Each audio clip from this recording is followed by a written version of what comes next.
Most people think mindset is about thinking positive thoughts, but it's actually about regulating your emotions, your energy, and creating coherence between your brain, your body, and your energy field. Today, I'm joined by Rudi Riekstins, a mindset and energy strategist who helps top entrepreneurs and executives perform at their very highest levels. He teaches how to regulate your emotions, align your energy, and create coherence between your brain, body, and mind so you can show up as your very best self, attract the right opportunities, and lead with impact. Today, he's breaking down the neuroscience backed strategies and tools that make high performance sustainable. Rudi, welcome to the show. We have so much in common. We already know getting into it. And I am so excited to nerd out as you share all the neuroscience behind sustainable success. We were talking in the pre chat about how you're really focused now right now on helping leaders open up their divine channel, their intuition too. So I just can't wait to get into this. I know we're going to talk about a lot of really good things. So, welcome to the podcast. I'm thrilled to have you. Well, thank you so much for having me. I want to start by just acknowledging you for a moment. I believe that before we're born, we decide who we want to be. We come here and our work is to remember. Our work is to remember who we are so we can show up as that extension of ourselves. And then I like to believe that when we leave here, we transition from one room to another and then we get to review what we did and we're like, damn it, I missed the target again. I think you so beautifully are hitting the target in this lifetime. I love how you show up. I love following you online. I love your authenticity. And I love how you teach and support other people to see themselves as the way that you clearly see yourself. So I just want you to know it's an honor to be here today. It's an honor to share space with you. And I'm just so proud of the person that you are and how you get to show up because you're teaching so many people what it looks like to live in your authenticity, which I just think is the most incredible thing. So I'm honored to be here. Thank you. Oh my gosh, I received that. Thank you so much. That is beautiful. You and I have very similar philosophies on life and on how things work and on what we do. What we're here to do. And I think something that you shared, which I think will no doubt kind of weave in through the conversation today, is about the power of trusting yourself and the power of leaning into your inner knowing.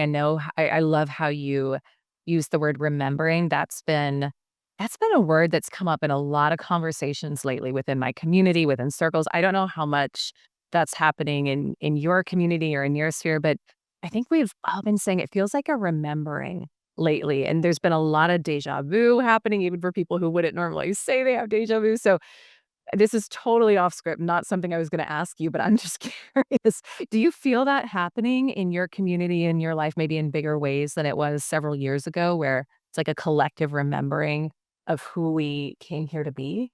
So this is definitely going way off target, but let me say this. It's divinely created for the global market to start to remember who we are. And I phrase it that way very intentionally. My wife is a master numerologist, so she studied numerology just because she was fascinated. She went deeper and deeper and deeper and deeper. And so she has such an innate understanding of our core DNA, who we are. And if you look at your name, the time when you were born, the location of where you were born, all of this carries a vibrational frequency. And it's actually like having a psychic reading, except it's literally just using the numbers of the translation of your name. So there's nothing psychic to it. It's literally just your name. And it speaks into so much. But when you look at numerology and you look at the earth cycle and the earth, um, right now is coming to a point where we're hitting a precipice where everybody is starting to remember that this isn't a dog eat dog world. It's not about we need to outwork, outperform, outsmart other people. It's not about waking up at 4 a.m., cold plunging and doing all these things so that you can be better when you get to work. It's actually about slowing down, stepping into flow, remembering that there is a divine force that is serving and supporting you. So instead of trying to hustle and grind, which is actually pushing and repelling what you want away from you, it's falling back into ease and flow and grace and aligning and attracting and drawing opportunity and experience to you. It's working with the energy of who you are and then the energy of who you've come here to be. But if you don't remember who you are and you don't remember who you've come here to be, then you're going to stay in that feeling of like you have to outwork and outperform because you're trying to prove, you're trying to achieve. And so everybody is going to start to feel that pull. If you look at the last 3 to 4 months of this year, we went through a lot. And I mean, we don't have to dive into it, but I would say August, how was that for you? September, October, November?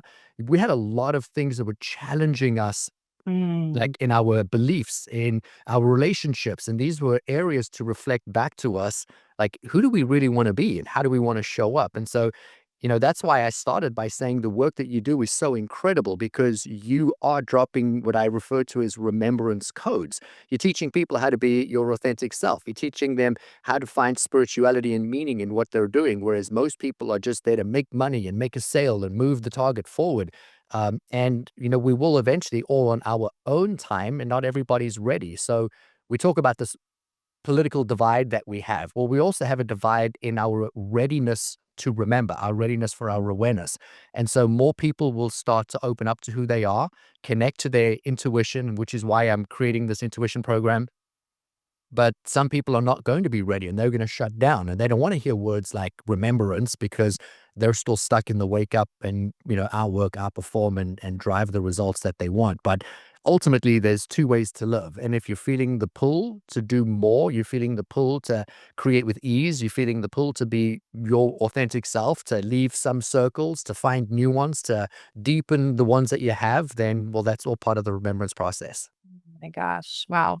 You just shed so much clarity on what I think a lot of people are feeling right now. And I always trust whether someone listens to this in real time or years down the road, it's going to be the right message for them at the right time. I know you get that, the divine timing piece as well. It was interesting. I'm just reflecting on what you shared. And I had a birthday in October. And on that birthday, my wish was I want everything in my life to be true to me.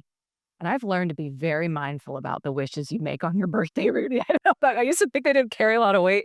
Now I know, like, the universe shifts and moves, and so immediately following that, like, 2 really big relationships in my life felt like they got upended, and it's so interesting that you share that because I think collectively, a lot of us are feeling that, the shedding of what no longer serves, year of the snake, shedding of what no longer serves, so that we can build what we are here to build from a place of truth and alignment. And to your point, not everyone is going to be ready, but I think it's just helpful for those who are feeling that right now to understand this is happening on a collective level.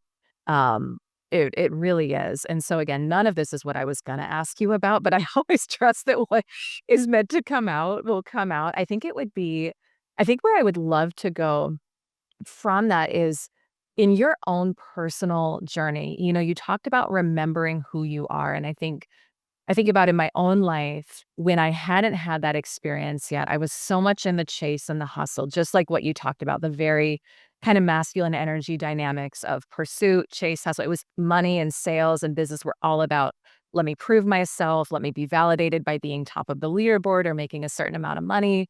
And it wasn't until all of those things felt like they were stripped away that I got to really remember who I was and start to build from that place, and it's a very different experience doing that. So, I'd love to hear from you, your own experience of maybe forgetting who you are, what that was like if you ever pursued something, outside of that, and then what it was like to remember, and how can our listeners who are listening to this, if they haven't had that experience yet, how can they start to connect and access the truth of who they are in this lifetime, who they came here to be? I love that question. And because your audience knows and loves you so much, I'm going to use you as an example to set the foundation. And then I'm going to explain through my story so that they can connect to their story. Um, you were very successful in the masculine energy of being on the top of the leaderboard, but you are significantly more successful today operating in the feminine. And that's the actual story. And the reason I share that is because I want everybody listening to this, whether you are male or whether you are female, you both are operating in male and female energies. So we've got these two frequency dynamics. I am very balanced. I'm in the feminine and I'm in the masculine. And I know when I need to be in the masculine. If my wife says to me, I need you to move those rocks in the flower bed there. I've got to get into the masculine. It's going to take effort and work and energy. But if I want to expand my awareness, if I want to grow my reach, I need to actually do that in the feminine energy, which is not the doing and the pushing and the overachieving. That's where you magnetize, where you draw opportunity to you. That's where you understand there's cycles to you, there's cycles to life, there's cycles to creation. So Your answer was really beautiful, but it would be lost to so many people if they didn't see what was in it for them. That's the number one driver in human behavior. And if you're listening to this and you're very successful, or you're climbing the ladder and you're successful and you're doing it in the masculine energy, I want you to know you're going to be profoundly more successful if you do exactly what Elyse has done, which is to shift into operating from the feminine energy. We still do both, but we operate more in one versus the other. And that has nothing to do with what sex you are. It is how you are operating, the energy of how you operate. And you could be profoundly more successful with less effort and frustration. My story really started by me beautifully and divinely choosing a family that didn't have a tremendous amount of money. I grew up in a very wealthy town, similar to what like Orange County, California would be, where you have multimillionaires. And then we had our family. And my friends were given cars and boats and all these things for their birthdays. And I was working every weekend and sometimes during the week at night just to make money, so I could go on the same school trips that they were going on, so I could wear the similar styled shoes that they wore, so I could look like I fit in. I had all these experiences where I was disempowered, going to school and a teacher called me stupid and dumb and made me sit in the front of the classroom on a dunce's chair. And then I understood, oh, well, I am dumb. So I didn't study. I didn't learn. I was the class clown and all of these self-protection mechanisms. But at some point in time in my life, I decided, well, if I become a millionaire, then I will be accepted like the kids who come from wealth. So in other words, in my mind at that age, I thought wealth meant value. And I was not smart. So the only value I could have was if I was rich. And so I said, well, I'm going to create wealth. But your answer is beautiful. And I've never shared this on any podcast platform before. Everything I've said now I have shared. This I have not shared. Mm. I've always known who I was. I remember being 6 years old, 7 years old, 8 years old, 9 years old, and I knew I came here to create profound impact. I just didn't know how. I remember being in a classroom and a girl was being bullied, and I say bullied, that boys were just calling her names, and I got up and went and sat with her, and I just said, guys, that's not okay. Like, I always had this remembrance of what we're doing, I had remembrance of karma. I had very deep levels of understanding of you are how you act and what you think and feel and so on. Yeah. But I then had this other side of me that was like, you're just not good enough because you're not smart. You don't have any talent. God didn't bless you with any skill. These were the thoughts running through my mind. And then it was like, oh, and we don't come from money. Oh, and we don't have these things. And so I grew up with tremendous insecurity about who I was. But making a decision at 11, 12 years old that I was going to be a millionaire at 25, that then gave me purpose. And so I got very much into my masculine energy. I came out of high school. I went straight into work, didn't go to college. I just started working, working, working, working. And I became a multimillionaire. And I did it at 26 years old. And the reason I share this with you is because I remember sitting on my birthday in my loft apartment, which was brand new. And I had just furnished it, fully furnished it in 2 or 3 days. And I sat there expecting to feel like the king of the castle. And I realized I'm still that little 6-year-old boy on the dancer's chair. I still feel stupid. I still feel unworthy. The money didn't do anything. The cars, the nothing fulfilled me. I was broken inside. I don't believe anyone's broken, but that's the closest descriptive I could give to how I felt in that moment. And so that's when my journey began for me to start doing inner work, to really start to remember, like, who am I and where is my value, my worth, my meaning? But I fully believed from a young age. Remember about 16 years old, maybe 15, reading a Tony Robbins book. And I was like, this is who I'm going to be. Like, I'm going to do this. We had a motivational speaker come to our school when I was 16. And I remember thinking, that's who I am. Like what he's doing, that is who I am. But the second thought would come in, but who's going to listen to you? And you're not worthy of that. And what have you done? And so I believed if I created success, well, then people would look to me and say, oh, well, I want to duplicate his success.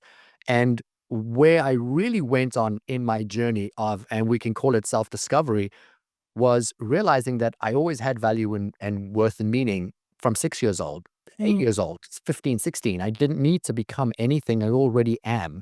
And today I really remind people just to stop for a moment and to remember the divinity that is them, that flows to them, through them, and that they have this awareness and they are perfectly, perfectly equipped to be who they've come here to be. Now, there isn't a person on the planet that doesn't know that there's something in them that they want. I mean, when I speak on stage, I ask the question always, who is a dream or desire that you haven't yet achieved? And every single hand goes up. I ask them in succession, have you had it for 1 year? Keep your hand. At 2 years, 3 years. At 5 years, 75% of the hands are still in the room. They all still have that desire, but they haven't been able to achieve it. Well, that's the knowing, that's the remembrance. And so what we need to do is systematically go back and start asking the questions, unfolding the layers of how we've created the self-protection of our lives. And the first place to start, because you really asked, how do we do that? Is I actually first started with, well, who am I? Like, what do I stand for? If we look at you, it's, authenticity, it's wholeness, it's spirituality. And that is beautiful because you clearly have an understanding of who you are. So when you show up in person, online, in your marketing, it's all you because you have that knowing of who you are. But where people get stuck is all of the traumas that they've gone through. Well, your traumas are your pre-qualification for who you get to become. And so I looked at all of my traumas. Sexually assaulted when I was 6 years old by an older female cousin. I then looked at, having a gun put to my head multiple times in my life, held up in an armed robbery, house broken into, everything stolen, bullied as a kid, like all these things that I wrote down. I wrote down, netted out, how did they make me feel? Why would I choose these experiences as a soul, not as a person? What would the value be? Where would the lessons be? And then when I actually looked at it all on paper, I realized, man, I am so qualified to speak to people who have forgotten who they are, who feel that they're disempowered, who have put their value in making money. Some of my clients are multimillionaires, billionaires, and they all suffer with insecurity, imposter syndrome, don't feel like they're good enough. And I'm like, the money doesn't fix it. So where do we start? And this really is the process of creating that unfoldment. For whoever's listening to this, I want them to really take a pause for a moment and just have a second of gratitude for every event of your life, even if they were painful, especially because they were painful. I mentioned sexual assault at 6 years old. You know, I wouldn't wish that on anybody, obviously. But the majority of the people I work with, and I would put that probably close to 60% of my clients are women and in corporate America have suffered sexual assault. And I can actually help them. And every time I hold someone or I hold space for someone or I'm in conversation with someone, it's not like I'm having a conversation with someone and I cannot connect. It's like, I feel you. Like I understand the pain.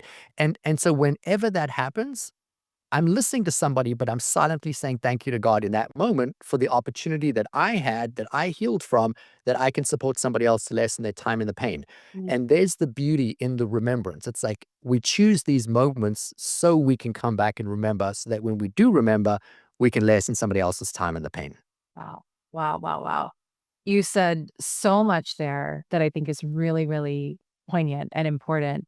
And one of the things that stood out is that our traumas, I want you to remind me exactly what you said. It was basically our traumas are pre-qualifying us for our life's work, something Yeah. like that. Pre-qualification. Pre-qualifications, yeah.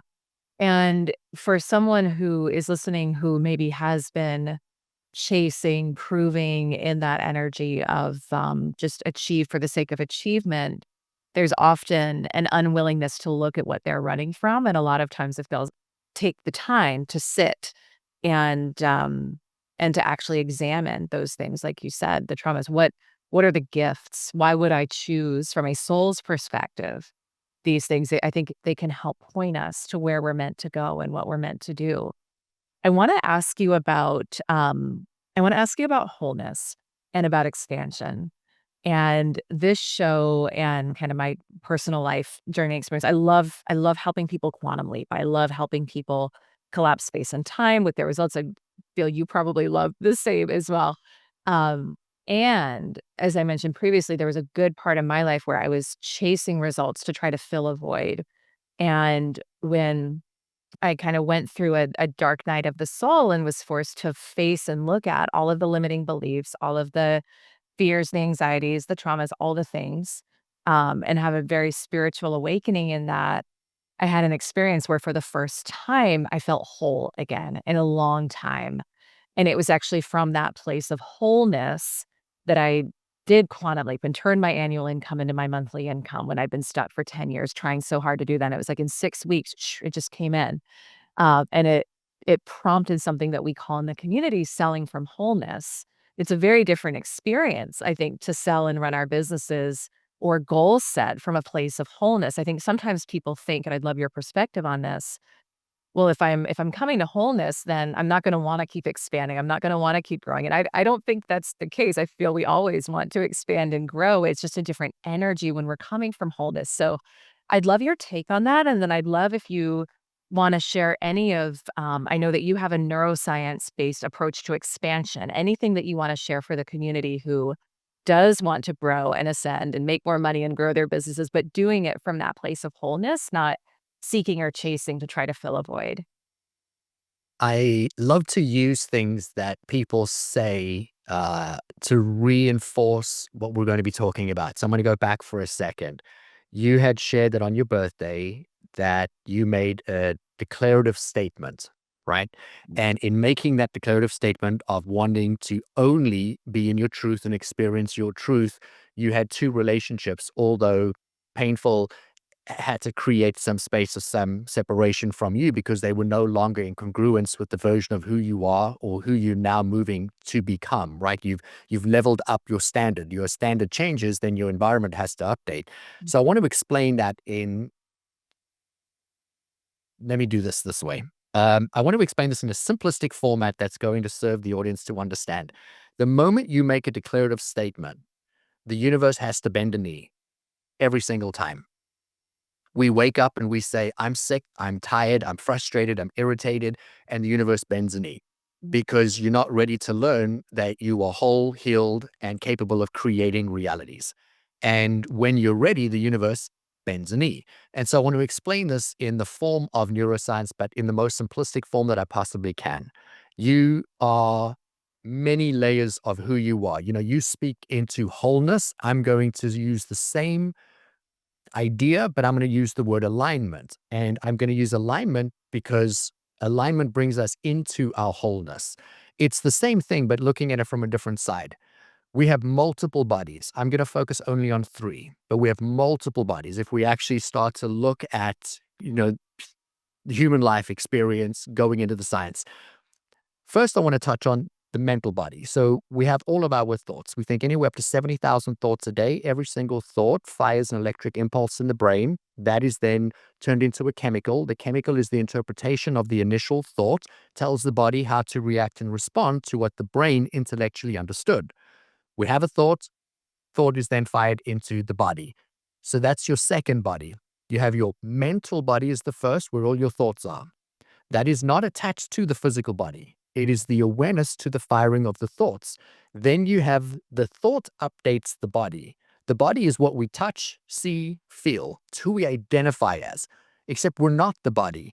I'm not the body of Rudi Riekstins. I am the awareness to the thoughts and the awareness to the body. I'm the awareness to the experience. And wholeness is when you identify not with one or the other, you realize you are the sum total of all.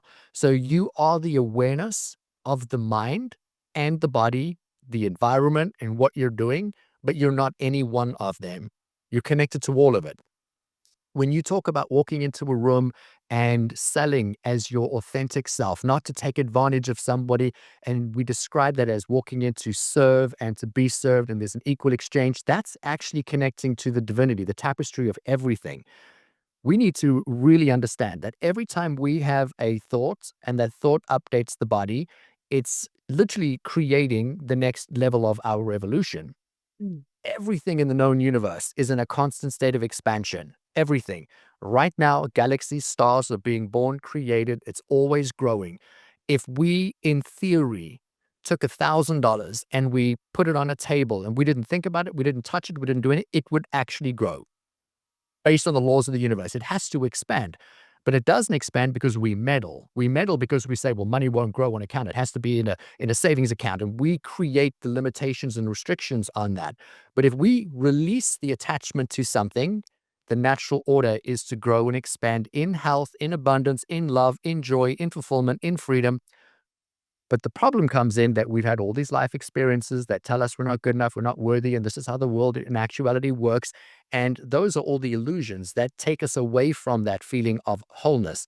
And so when we align our thoughts, our feelings with our full intent of the soul of who we are and who we've come here to be, that's when everything starts to change in our reality.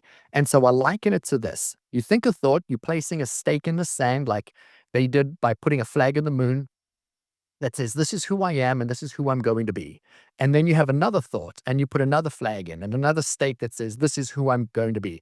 What you did on your birthday so beautifully was you put a declarative statement out and into the world where you said, this I am going to live from truth. And then there's this frequency resonance that literally travels throughout the planes. And it now says everything has to align to that because Elise just leveled up her expectation of what her minimum expectation is. It's like being in a relationship where somebody says to you, "Oh, are you really going to wear that? Oh, I don't like that look on you. Oh, why would you do that? Oh, why did you laugh so much at dinner tonight? There was too much laughing. You probably shouldn't talk." And they break you down. And for years, that was okay. And then one day you're like, that's not okay anymore. That's a declarative statement where the universe says, okay, let's create some separation. That's you becoming more in tune with who you are. And the more you become in tune with who you are, that's the easier you start to move forward. It's the easier you start to grow and you start to flow. I want to point out that if someone's listening to this, because you said this a moment ago, some people think that when they get what they want, they're not going to want to expand. And I want to just touch on this for a second. Expansion has to happen in all areas of life, like blowing up a balloon. If you were to blow a balloon up, for the balloon to reach its full capacity, it would need to expand evenly. But if you're only blowing into one portion of the balloon and it blows up on one side, but the rest of it doesn't, we're going to have fractional growth. And in which case, the balloon will pop. And so that's your life. If you're only growing your sales, but you're not growing your marketing, if you're only growing, your health and you're going to the gym, but you're not focusing on your relationship, there's going to be a breakdown somewhere. And so when you approach your life as not the body, not the thoughts that run through your mind that say, you can't do that, that'll never happen to you. Be aware of all of that. And in the awareness, you say, well, what if I can remember that I am divine, that I can have and be and do and achieve, and I can catch those thoughts and instead of diminishing them, ask, where do they come from? Why do I have them? Is it even true? And dismantle them. And then start to place real declarative statements of who you want to be and where you want to go. And then look at every single area of your life and do that so that you can grow holistically. That's how we scale companies from 300 million to 1.5 billion in record time. That's how we take startup companies from 10,000 a month to 150,000 a month in no time at all. Because what we're doing is not focusing on one single thing, which is the revenue driving arm. It's just touching on people, growing people holistically. When we understand neuroscience, your brain is a record keeper of the past. And so you, as you are today, as you hear this episode, you are the remembrance of who you used to be, the awareness to who you used to be, not who you are. But if you identify with who you were, then that's where you're going to stay.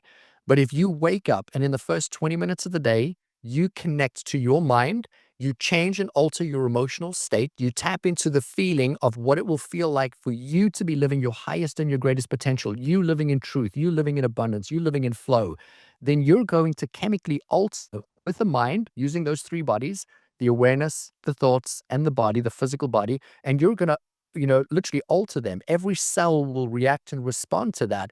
The brain is the most susceptible to change and influence in the first 20 minutes. So if you were to wake up, go and sit somewhere, have some deep breaths in and out, release stress, fear, and anxiety of the remembrance of who you were, connect to a feeling of you having, being, doing, and achieving, and then stand up as that version of you 20 minutes, 30 minutes later, your entire cellular structure will now realign to that. The brain doesn't know the past, the present, the future. It's only in the ever now. And so you already are everything you aspire to have if you've done that in the beginning of your day. And so I teach a process, very simple process of people being able to curate that state in the first 20 minutes.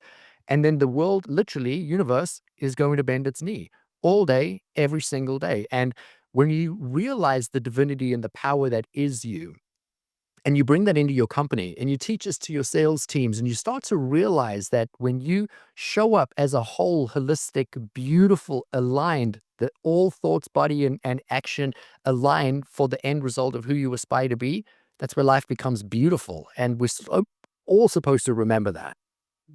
Wow, wow, wow, wow, wow, wow, wow. Mic drop moment. Yes, to all of that. I would love for you to share, Rudy, so you mentioned that everything in our mind, it's a record of the past, right? And I know that you also teach people how to channel intuition and connect with intuition. And we've got just a few minutes left, unfortunately, because I'd love for this interview to be 2 hours and be able to go way deeper.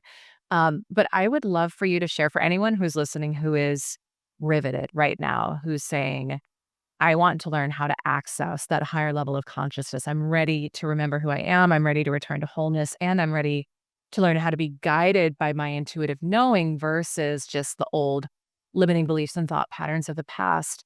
I know that you have a course coming up in January that I'd love for you to share a little bit about. And then anything you want to say in just a minute or two here about accessing intuition and why that matters now, maybe more than ever, I think would be really powerful for our listeners, and then we'll tell them where they can connect with you and go deeper as well.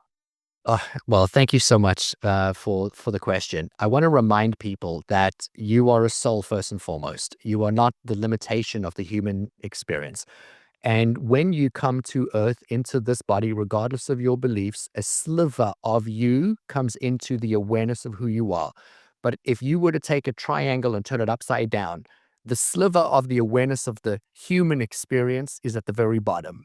And then there's this broad level of awareness, of intelligence that is above, and it's accessible to every one of us. And for the longest time, I ignored this level of intelligence. It's like driving on a highway and you get the feeling, turn off, but you need to go this way and you turn off and you miss 100-car pileup. That was my story. And I've had these moments of receiving and tapping into intuition, like hiring somebody to work in my company, to sign up for a program, to work with somebody, whatever it looks like. I follow my intuitive hits, but most people don't know how to listen to the intelligence that is within them.